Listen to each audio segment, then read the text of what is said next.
നമുക്കൊന്നൊരു സാമ്പാർ ഉണ്ടാക്കിയാലോ? തുടങ്ങാം. പരിപ്പിൽ കുറച്ച് നെയ്യിട്ട് വേവിക്കാം കേട്ടോ. ആ നെയ്യിൻ്റെ ഒരു മണവും രുചിയും ഒക്കെ സാമ്പാറിലേക്ക് ഇറങ്ങാൻ വേണ്ടിയിട്ടാണേ. പിന്നെ നമ്മുടെ കഷ്ണങ്ങൾ: മുരിങ്ങയ്ക്ക, വെണ്ടയ്ക്ക, മത്തങ്ങ, ഇളവൻ, ബീൻസ്, കോവയ്ക്ക, തക്കാളി, പച്ചമുളക്, വെളുത്തുള്ളി, സബോള. പിന്നെ നമ്മുടെ പൊടികളെല്ലാം കൊടുന്ന് ചൂടാക്കുക: സാമ്പാർ പൊടി, മുളക് പൊടി, മല്ലിപ്പൊടി, മഞ്ഞൾപ്പൊടി.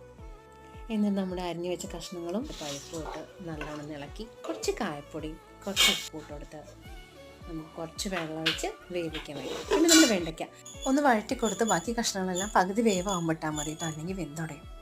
നാളികേരം വറുക്കുമ്പോൾ അതിൽ ചെറിയുള്ളിയും വെളുത്തുള്ളിയും പിന്നെ കുറച്ച് സാമ്പാർ പൊടിയും കുറച്ച് കായപ്പൊടി ഇട്ട് കൊടുക്കാം കേട്ടോ. പിന്നെ ആവശ്യത്തിന് പുളി ഒഴിച്ച് നമ്മൾ അരച്ച് വെച്ച നാളികേരം ചേർത്ത് കുറച്ച് നേരം തിളപ്പിക്കാൻ വയ്ക്കാം. അത് കഴിഞ്ഞ് കടുക്, ഉലുവ, ചുവന്ന മുളക്, കറിവേപ്പില, പിന്നെ കുറച്ച് കായപ്പൊടി ഇട്ട് താളിക്കുക. മേമ്പൊടിയായി കുറച്ച് ശർക്കരയും. സാമ്പാർ റെഡി.